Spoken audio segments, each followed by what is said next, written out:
देखिए, उत्तराखंड एलटी के मैथ्स के सिलेबस को हम डिस्कस करेंगे। बात की किसकी कर रहा हूँ मैं, मैथ्स का सिलेबस। ठीक है, तो इसमें जो पेपर फर्स्ट दो पार्ट में डिवाइड है। एक पार्ट है जिसमें पेडागोजी है, और बी पार्ट में रीजनिंग और कुछ पोर्शन में उसको ले रहा हूँ, और मैथ्स और फिजिक्स को ले रहा हूँ। आपने अगर देखा होगा तो आपको लग रहा होगा कि फिजिक्स में बहुत ज़्यादा सिलेबस दिख रहा है। वो सिलेबस ज़्यादा नहीं है, वही सिलेबस है पुराना। उसको एक एक उन्होंने अब डिफाइन कर दिया है किस किस में से आएगा। सिलेबस में कोई चेंज नहीं है, सब्जेक्ट के सिलेबस में कोई चेंज नहीं है। मैथ्स की और सब्जेक्ट की मैं नहीं जानता हूँ, लेकिन मैथ्स के सिलेबस में कोई चेंज नहीं है। जितना मैथ्स में पहले था और फिजिक्स में पहले था उतना ही है। तो जो ये पहला पार्ट है पेपर बी वाले, पेपर फर्स्ट के बी पार्ट की अगर मैं बात करूँ तो उसमें यूनिट 3 यूनिट है। फर्स्ट यूनिट में नॉन वर्बल टेस्ट एबिलिटी है, उसमें मैथ्स वाला पार्ट है। सीरीज हो गया, काउंटिंग ऑफ फिगर हो गया, क्लासिफिकेशन हो गया, कंप्लीशन ऑफ फिगर हो गया, ऑड फिगर आउट हो गया, फिगर मैट्रिसेस हो गई। तो इसको आप आसानी से कर सकते हैं। यूनिट 2 की बात करें तो ये वर्बल टेस्ट एबिलिटी है, alphabetic test, coding and decoding test हो गया, ऑड वन आउट हो गया, सीरीज हो गया, सीरीज कंप्लीशन टेस्ट हो गया, ऑर्डर अरेंजमेंट हो गया, ब्लड रिलेशन टेस्ट हो गया, प्रॉब्लम बेस्ड ऑन एजेज है। ठीक है, कोई बहुत ज़्यादा सिलेबस नहीं करना है आपको इसमें। और उसके बाद यूनिट 3 की बात करता हूँ तो जनरल नॉलेज जो है उसमें बहुत कुछ नहीं पढ़ना है। एक तो उत्तराखंड की जनरल जानकारी है, उसके अंदर क्या है, स्टेट प्रोफाइल है। स्टेट का प्रोफाइल मतलब उसका हिस्टोरिकल बैकग्राउंड क्या है, biodiversity, population, ancient, medieval and modern Uttarakhand के बारे में है, ये पढ़ना है आपको। ठीक है, ज़्यादा आपको पढ़ने की ज़रूरत नहीं है। और इंडिया के बारे में, इंडियन स्टेट्स के बारे में पढ़ना है आपको। ठीक है, और प्रोमिनेंट बुक क्या हैं और उनके ऑथर कौन है, मेन साइंटिफिक डिस्कवरीज क्या क्या हैं उनके बारे में ज़रा सा देखना है। ठीक है, साइंटिफिक डिस्कवरीज जो हैं उनको देखना है, और साथ में और क्या क्या है इसमें। ठीक है, डिस्कवरीज, रिनाउंड साइंटिस्ट जो हैं, प्रोमिनेंट अवार्ड क्या मिलते हैं एजुकेशन में, national symbol, famous religious places कौन कौन से हैं, प्रोमिनेंट स्पोर्ट्स में, एंड रिलेटेड टर्मिनोलॉजी, इनसे रिलेटेड टर्मिनोलॉजी। इतनी ये सिलेबस है उसका बी पार्ट का। ठीक है, जो 50 मार्क्स का है ना, 50 मार्क्स को आपने दो पार्ट्स में डिवाइड कर दिए हैं। एक तो पेडागोजिकल पार्ट आएगा, दूसरा ये रीजनिंग वाला पार्ट हो गया। तो आप मान के चलो अगर 20 मार्क्स भी मिनिमम इसमें से आता है, वैसे तो 25 लगभग इसमें से भी आएगा, तो ये 20 मार्क्स में आप अच्छा स्कोर यहाँ से कर सकते हैं। पेडागोजिकल पोर्शन पूरा चेंज हो चुका है, जैसे कि आप देख रहे होंगे। ठीक है, तो उसमें जो लेक्चर में आता था कुछ पोर्शन वो भी जोड़ दिया है, और बहुत सारी चीज़ें हैं उसको आप खुद देखेंगे। अब मैं बात करता हूँ सिलेबस मैथमेटिक्स की। इससे पहले क्या होता था, जो पेपर होता था उसमें खाली सेट थ्योरी लिखा था, है ना, सिलेबस में खाली लिख दिया गया था। अब सेट थ्योरी के अंदर क्या क्या पढ़ना है वो डिफाइन कर दिया है। ऐसे ही फिजिक्स में आपको लग रहा होगा इतना भारी सिलेबस है, वो कुछ नहीं, वही है, सिलेबस चेंज नहीं हुआ है, सिलेबस वही है। ठीक है, सेट, टाइप ऑफ सेट्स हो गया, ऑपरेशन ऑन सेट हो गया, कम जो हुआ होगा रिलेशन, इक्विवेलेंस रिलेशन, और यहाँ पे function, domain, codomain, range, type of function, composition of function, ये सारी चीज़ें इसमें पूछी जाएंगी। ठीक है, मतलब ये सारी चीज़ें इसमें हैं सेट थ्योरी के अंदर। फिर मैट्रिसेस हैं डिटरमिनेंट, इसमें पूरा आ गया।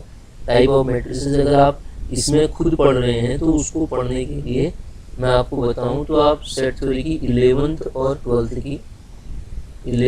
12th की सबसे पहले एनसीईआरटी के 11th 12th की एनसीईआरटी के एक एक क्वेश्चन को आप देख लो। 11th 12th का फर्स्ट और सेकंड एक्सरसाइज, फर्स्ट एक्सरसाइज और सेकंड एक्सरसाइज। फिर उसके बाद इसी फर्स्ट और सेकंड एक्सरसाइज के आरडी शर्मा को आप लगा लेना। ठीक है, आरडी शर्मा के क्वेश्चंस को कर लो। ठीक है, इतना सफिशिएंट है, इससे ज़्यादा देखने की ज़रूरत नहीं इसमें सेट रिलेशन फंक्शन में। ठीक है, वैसे इसी से हो जाएगा 11th 12th से सेट रिलेशन। मैट्रिसेस में भी पहले एनसीईआरटी ही करना। आप अगर आप खुद पढ़ रहे हैं तो मैट्रिसेस में भी सबसे पहले आप एनसीईआरटी करना, उसके बाद आप ऑब्जेक्टिव क्वेश्चन कर सकते हैं। मैट्रिसेस में क्या क्या है, इनवर्स ऑफ मैट्रिक्स है, रैंक ऑफ मैट्रिक्स, इसके अलावा ये बीएससी वाला पोर्शन है। देखो, एनसीईआरटी तो करना ही है। आइगन वैल्यू, आइगन वेक्टर भी बीएससी वाला पोर्शन है। कैरेक्टरिस्टिक इक्वेशंस जो है, solution of system of equation, यहाँ से क्वेश्चन आता है। Linear equations, determinant and it's property, ये पोर्शन आपका 11th 12th का ही है। ये आप खुद कर रहे हैं। और अगर हमसे जुड़ना चाहते हैं तो हमारा ऑनलाइन कोर्स भी है, नीचे डिस्क्रिप्शन में ऐप का लिंक भी आपको मिल जाएगा। ऑनलाइन तो चल रहा है, वो बना हुआ कोर्स है, उसमें और मॉडिफाई करके और नई नई चीज़ें मैं डालूंगा। कोर्स पूरा कंप्लीट है, ठीक है। अगर आप देखना चाहें तो नीचे डिस्क्रिप्शन में ऐप का लिंक है, गूगल प्ले स्टोर से ऐप डाउनलोड करके वहाँ पे जाके देख सकते हैं, ठीक है। लगभग उसमें 190 तक की क्लासेस अपलोड होंगी। और अब ये नए तरीके से इनके आप केवल थ्योरी कुछ नहीं पढ़ानी, थ्योरी सब कुछ उसमें है, तो मैं अब इसमें ऑब्जेक्टिव क्वेश्चंस की अप्रोच से कराऊंगा, ठीक है। आप जाके देखना चाहते हैं तो देख सकते हैं। और ऑफलाइन भी अगर आप पढ़ना चाहते हैं तो ऑफलाइन क्लासेस भी, अगर आप हल्द्वानी के नज़दीक रहते हैं तो हल्द्वानी में ऑफलाइन क्लासेस भी चलेंगी, ठीक है। CBIS में मैं क्लास लूँगा, तो आप वहाँ आके भी देख सकते हैं ऑफलाइन क्लासेस, ठीक है। ट्रिग्नोमेट्रिक फंक्शंस है, देखो ट्रिग्नोमेट्री में ट्रिग्नोमेट्रिक इक्वेशंस हैं, इनवर्स ट्रिग्नोमेट्रिक फंक्शन है, ठीक है। और एक्सपोनेंशियल फंक्शन है, सर्कुलर एंड हाइपरबोलिक फंक्शंस हैं, लॉगरिथमिक फंक्शंस हैं and their inverse. Gregory series है, समेशन ऑफ ट्रिग्नोमेट्रिक सीरीज। ये BSc वाला पोर्शन है सर, BSc फर्स्ट ईयर की कोई भी बुक आप लेंगे ट्रिग्नोमेट्री की, है ना, आप अपनी यूनिवर्सिटी की या गढ़वाल या कुमाऊं यूनिवर्सिटी की, उससे आपको ये मिल जाएगा। वेक्टर एनालिसिस में भी देखिए, ये भी आपका BSc फर्स्ट ईयर वाला पार्ट है। वेक्टर हो गया, स्केलर प्रोडक्ट हो गया, differentiation and integration of vector हो गया। और ये भी BSc वाला पोर्शन है। डिफरेंशियल कैलकुलस, पूरा डिफरेंशियल कैलकुलस वाला पार्ट हो गया, उसमें इंटीग्रल कैलकुलस में BSc वाला पार्ट हो गया है, ठीक है। यहाँ पूरा दिया है, इसमें Euler theorem, maxima minima, saddle point जो हो गया, curvature, asymptote, partial differentiation, indeterminate form, Rolle's theorem, Lagrange mean value theorem, expansion of function, ठीक है। लिमिट कंटिन्यूटी, डिफरेंशिएबिलिटी, पूरा सक्सेसिव डिफरेंशिएशन, ये BSc फर्स्ट ईयर वाला पार्ट है पूरा, ठीक है। और इंटीग्रल कैलकुलस में डेफिनेट इंटीग्रल हो गया, property, limit as a sum से क्वेश्चन बन जाता है, देखिए। और उसके बाद प्रोडक्ट इसी के अंदर आता है, बीटा गामा फंक्शन है, integral with their properties, multiple integral, application of find length, area और वॉल्यूम, ये भी इसमें इंक्लूड है, लेंथ, एरिया, वॉल्यूम फाइंड करना। अब कोऑर्डिनेट ज्योमेट्री में 2D 3D है, देखिए।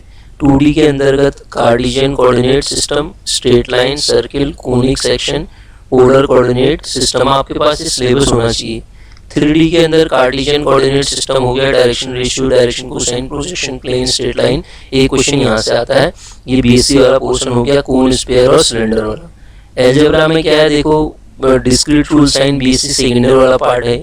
Root of polynomial equation up to 3 degree के हैं, ठीक है, उनकी प्रॉपर्टीज क्या हैं। और ग्रुप के अंदर बाइनरी ऑपरेशन हो गया, ग्रुप, एबिलियन ग्रुप हो गया, order of element, order of group जो हो गया आपका, सब ग्रुप हो गया, ठीक है। इसकी क्लासेस मैंने बहुत सारी अपलोड करी हैं, आप देखना चाहें तो देख सकते हैं। ASO में भी ये है, तो ASO के नाम से वो आप लाइव क्लासेस के सेक्शन में जाके देख सकते हैं। लगभग 8 से 9 क्लासेस में इसमें अपलोड कर चुका हूँ, क्लासें लगभग रेगुलर ही हो रही हैं। ये परम्यूटेशन ग्रुप हो गया आपका, कोसेट हो गया, नॉर्मल सब ग्रुप हो गया, है ना, नॉर्मल सब group, question group, Lagrange theorem, ring integral domain and field, ये आपका अलजेब्रा के अंतर्गत इतना आ गया, ठीक है। रिंग, इंटीग्रल डोमेन और फील्ड भी है इसमें। डिफरेंशियल इक्वेशन की बात करें, ODE PDE दोनों है इसमें, ऑर्डिनरी डिफरेंशियल इक्वेशन भी है और पार्शियल डिफरेंशियल इक्वेशन में कुछ पोर्शन है, देखिए। क्लासिफिकेशन है खाली पार्शियल डिफरेंशियल इक्वेशन का, फर्स्ट ऑर्डर की पार्शियल डिफरेंशियल इक्वेशन और उनका सॉल्यूशन, ठीक है, ऑर्डर और डिग्री चेक करना। और यहाँ तो पूरा ही है, ऑर्डिनरी डिफरेंशियल इक्वेशन का पूरा पोर्शन है। एनालिसिस में पूरा, रियल एनालिसिस में कुछ पोर्शन हो गया आपका, ठीक है। इसके अंदर क्या है, देखिए, real number, accountability of set है, नेबरहुड मतलब पॉइंट सेट टोपोलॉजी है बस, आर्किमिडीज प्रॉपर्टी, आर्किमिडियन प्रिंसिपल है, ऑर्डर एक्सिम है इसमें बस। और कॉम्प्लेक्स नंबर के अंदर ये दिया है, देखिए कॉम्प्लेक्स नंबर, अब बढ़िया तरीके से इसने क्या क्या पढ़ना है वो डिफाइन करके दे दिया है। इससे पहले क्या होता था, सिलेबस तो यही था लेकिन क्या पढ़ना है ये पता नहीं था, अब आपको क्या पढ़ना है ये भी पता है। देखिए, complex number, locus of a point, complex plane, complex functions हो गया, limit, continuity, differentiability function, complex variable और एनालिटिक फंक्शन तक ही है। आपका कॉम्प्लेक्स इंटीग्रेशन आपको नहीं पढ़ना है, इतना पता चल गया। इससे पहले कॉम्प्लेक्स इंटीग्रेशन भी पढ़ते थे, अब यहाँ कॉम्प्लेक्स इंटीग्रेशन आपका हट गया। देखिए, लीनियर अलजेब्रा में केवल लीनियर ट्रांसफॉर्मेशन तक है। ये लीनियर अलजेब्रा में आपका क्या है, vector space, subspace, coset और आपके पास quotient space, linear combination of vector, linear span, linearly dependent independent vector, basis and dimension. BSc third year का पार्ट है। अगर आप खुद पढ़ना चाहते हैं इसको तो AR वशिष्ठा की बुक आती है, उससे आप कर सकते हैं। न्यूमेरिकल एनालिसिस में भी ज़्यादा नहीं है, देखिए फाइनाइट डिफरेंस ऑपरेटर है, इंटरपोलेशन, लैग्रेंज न्यूटन इंटरपोलेशन और फॉर्मूला, और root finding methods, non linear equation, system of linear equation and their solution. इसमें भी इतना ही पढ़ना है। आपको पता चल गया कि क्या नहीं पढ़ना है, ठीक है। इसके अंदर आपको वो नहीं पढ़ना है। देखिए इसमें से वो हटा दिया गया है आपका न्यूमेरिकल इंटीग्रेशन वाला पोर्शन। देखिए न्यूमेरिकल इंटीग्रेशन कहीं दिख ही नहीं रहा इसमें, तो वो कम करना है। मैथमेटिकल स्टैटिस्टिक्स में भी ज़्यादा नहीं है। देखिए यहाँ पे रिग्रेशन एनालिसिस से क्वेश्चन आता है, कोरिलेशन और रिग्रेशन से आता है। बाकी ये मल्टीप्लिकेशन ये 12th वाला पोर्शन है, बेस थ्योरम 12th तक का पोर्शन है इसमें, ये स्टैटिस्टिक्स में। ये तो था मैथ्स का सिलेबस।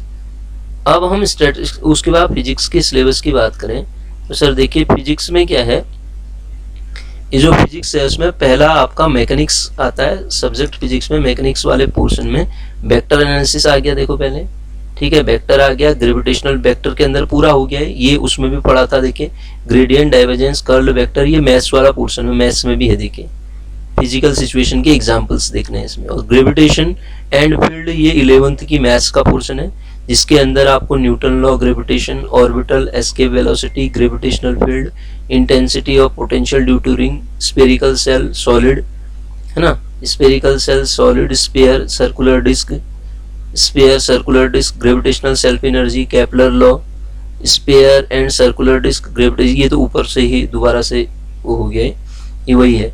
उसके बाद कंजर्वेशन ऑफ एनर्जी के अंदर, अब पहले टॉपिक खाली कंजर्वेशन ऑफ एनर्जी था, अब उसमें क्या क्या पढ़ना है उसने डाल दिया, तो अपने आप ये सिलेबस आपको बड़ा लगने लगेगा, ठीक है। Concept of initial and non inertial और नॉन इनर्शियल फ्रेम रेफरेंस क्या है, वर्क एनर्जी थ्योरम क्या है, कंजर्वेटिव नॉन कंजर्वेटिव फोर्सेस क्या है, पूरे वर्क एनर्जी कंजर्वेशन को उसने पूरी तरीके से डिफाइन करके दे दिया है। एनर्जी फंक्शन क्या है, motion body near surface of earth क्या है, law of conservation of total energy क्या है, ये सब आपको पढ़ना है इसके अंतर्गत। इसी तरीके से कंजर्वेशन ऑफ एंगुलर मोमेंटम पूरा का पूरा दे दिया। देखिए 11th वाला पोर्शन है ये भी आपको, conservation of linear momentum, centre of mass system, ये पूरा 11th का पोर्शन है। वेरिएबल मास, रॉकेट के बारे में, एंगुलर मोमेंटम से क्वेश्चन पूछा जाता है, torque, areal velocity, example conservation of linear momentum. Dynamics of rigid body 11th का टॉपिक है अगेन, इसके अंदर रोटेशनल मोशन आ जाता है, तो ये डायनेमिक्स ऑफ रिजिड बॉडी में equation of motion, rotating rigid body, angular momentum और vector moment of inertia, translatory rotatory motion, है ना, theorem parallel and perpendicular axis दे दिया, moment of inertia of rod, lamina, ring, disc, spherical shell, solid sphere, kinetic energy, rotation, rolling along the slope, precession, application of compound pendulum, ये सारी चीजें ये dynamics of rigid body के अंतर्गत आपकी आ जाएंगी, जो कि 11th वाला पोर्शन है।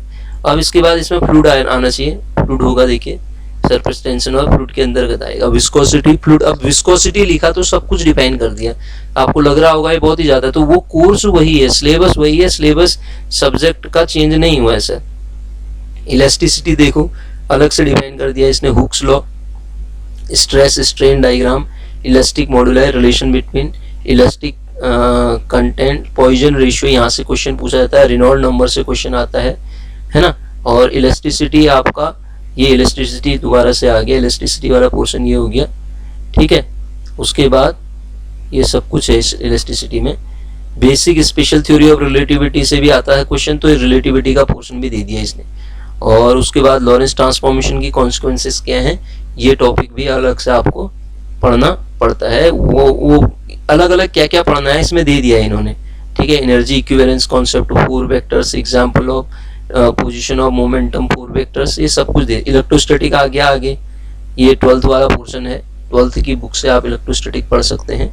इसके अंतर्गत पूरा का पूरा आपके फर्स्ट चैप्टर आ जाएगा, गॉस लॉ, और आपका इलेक्ट्रिक फील्ड आ जाएगा, एप्लीकेशन ऑफ उसकी, और इलेक्ट्रिक डाइपोल मोमेंट आ जाएगा, और साथ में कैपेसिटेंस भी इसी में डिफाइन करके इन्होंने दे दी होगी, ठीक है, देख लीजिए। इलेक्ट्रोमैग्नेटिक इंडक्शन के अंतर्गत आपका मैग्नेटिज्म वाला पोर्शन आ जाएगा, मैक्सवेल इक्वेशन अलग से दे दी, देखिए वेव प्रोपगेशन के लिए मैक्सवेल से इक्वेशन से हैं, आप इसको देख सकते हैं, ठीक है। तो सिलेबस वही है, इन्होंने एलोबरेट करके दे दिया। आप देखिए थर्मल एंड स्टैटिस्टिकल फिजिक्स में आपका थर्मोडायनेमिक्स, डिस्क्रिप्शन ऑफ सिस्टम, ये पूरा का पूरा थर्मोडायनेमिक्स आ गई। और थर्मोडायनेमिक पोटेंशियल के अंतर्गत आपका पूरा का पूरा ही आ गया काइनेटिक थ्योरी ऑफ गैसेस, ठीक है, ये भी 11th का पोर्शन है, आप बीएससी में भी पढ़ते हैं इसको।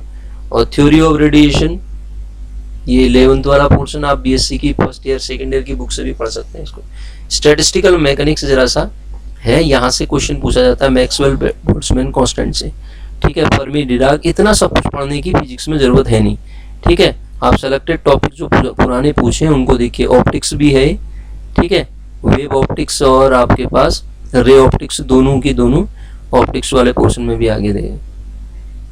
इंटरफेरेंस, ये ऑप्टिक्स में आपका फ्रेजनल, बाइप्रिज्म, इंटरफेरेंस सब कुछ है इसमें, ठीक है। उसके बाद डिफ्रैक्शन भी है, ऑप्टिक्स में भी पूरा है, ये 12th वाला पोर्शन है। पोलराइजेशन हो गया, और ये पोलराइजेशन का है। फिर वेव एकॉस्टिक्स एंड ऑसिलेशन है, ये आपका बीएससी फर्स्ट ईयर वाला पोर्शन हो गया आपका।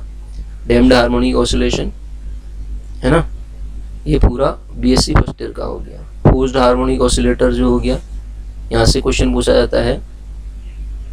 वेव मोशन, ठीक है, उसके अंदर अल्ट्रासोनिक वेव्स जो हैं ये अलग से डिफाइन करके इन्होंने दे रखा, देखिए एकॉस्टिक्स बीएससी फर्स्ट ईयर का। इसके एप्लीकेशंस क्या हैं, सोनार, प्रिंसिपल ऑफ सोनार क्वेश्चन पूछा जाता है यहाँ से, ठीक है। और सेवाइंस फॉर्मूला से क्वेश्चन आता है ये, प्रिंसिपल ऑफ सोनार सिस्टम। उसके बाद ये एलसी सर्किट्स, आपके स्क्रॉडिंजर इक्वेशंस भी दे रखी है, देखिए। उसके बाद इसमें एटॉमिक फिजिक्स होगी मेरे ख्याल से, या मॉडर्न है, एटॉमिक मॉडल्स और ऑप्टिकल स्पेक्ट्रा। इसके अंतर्गत ये एलएस और जीएस कपलिंग से क्वेश्चन पूछा जाता है। एक्सरे स्पेक्ट्रा से जीमान इफेक्ट से क्वेश्चन आ जाता है कभी कभी। कैरेक्टरिस्टिक ऑफ और मोजली लॉ से भी क्वेश्चन पूछ लिया जाता है ना। और ये बोहर मॉडल इसी में आ गया आपका, बोहर मॉडल आ गया। मैग्नेट्रॉन से क्वेश्चन आता है इसमें, देखिए नीचे लिखा होगा। Theory of laser and molecular spectroscopy भी दे रखा है, ठीक है। ये है आपका बेसिक सब एटॉमिक पार्टिकल से क्वेश्चन पूछा जाता है। ये बेसिक सब एटॉमिक पार्टिकल इंपॉर्टेंट है ना, यहाँ से भी क्वेश्चन पूछा जाता है, ठीक है। अब देखिए बेसिक इलेक्ट्रॉनिक्स पार्ट आ गया। नेटवर्क थ्योरम होगी, बीएससी थर्ड ईयर का पोर्शन है। Power supply, half wave, full wave rectifiers जो हैं, जीनर इफेक्ट, जीनर डायोड, जो सॉरी मैं जेमान इफेक्ट को बोल रहा था, ठीक है। और ये आपके पास full wave, half wave rectifier. उसके बाद सॉलिड स्टेट फिजिक्स आती है, सेमीकंडक्टर फिजिक्स भी कहते हैं इसको, सेमीकंडक्टर के बारे में पूछा जाता है यहाँ पे। और ऑसिलेटर कोर्स वही है सर, ये उसने इलेबोरेट करके हर एक चैप्टर का वो दे दिया है, इसलिए आपको ज़्यादा लग रहा है। बुरन अलजेब्रा से एक क्वेश्चन आएगा, लॉजिक गेट से रिलेटेड क्वेश्चन बनता है एक, ठीक है ना, पिछली बार भी आया था, इस बार भी आएगा। अब आती है सॉलिड स्टेट फिजिक्स, लास्ट होगी क्रिस्टल स्ट्रक्चर, क्रिस्टल्स के बारे में, Bragg's law, elementary lattice dynamics होगी, मैग्नेटिक प्रॉपर्टीज ऑफ मैटर, ये इसी के अंतर्गत आ गई। और उसके बाद आपका अगला डाइलेक्ट्रिक प्रॉपर्टी ऑफ मटेरियल, ठीक है, ये बीएससी वाला पार्ट है। एलिमेंट्री बैंड थ्योरी है, ठीक है, ये लास्ट टॉपिक हो गया ये एलिमेंट्री बैंड थ्योरी करके। तो इतना पोर्शन आपका फिजिक्स का है, ठीक है। तो अपने हिसाब से आप कर सकते हैं। यहाँ पे भी क्लासेस चलेंगी रेगुलर। अगर आप ऑफलाइन भी पढ़ना चाहते हैं तो ऑफलाइन भी मैंने बता दिया आपको, और ऑनलाइन जुड़ना चाहते हैं तो ऑनलाइन भी जुड़ सकते हैं आप, ठीक है। बाकी हमसे जो हेल्प होगी वो करेंगे, ठीक है sir. Thank you for watching.